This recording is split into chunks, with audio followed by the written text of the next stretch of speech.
Manipurna Dominion of India da pundringai pre-merger gi matamda leiramba asengba Manipur gi pak chawba adugi ona tainabada socio-economic roots of insurgency in Northeast haiba PhD thesis amada Manipurna Dominion of India da merge tawba asi 700 square miles ni haina yauriba asi Youth for Peace and Progress Manipurna yaningdaba fongdorakli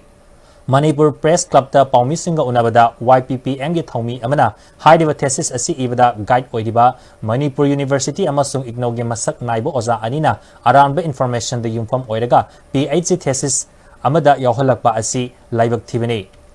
asigoma thodok asina Manipur gi puari bu lana chatkiduna tungi mirol da khudong chadaba kaya thogalakpa yai thesis asi guide tawda yawriba oza anina numit tare ni gi manungda miyam da sengdokadabani Manipur gi asengba puari bu miyam na lan ukhiba yaba paw puthorokliba miyoising asigi mathakta chap chaba legal action lokhatpiu hairi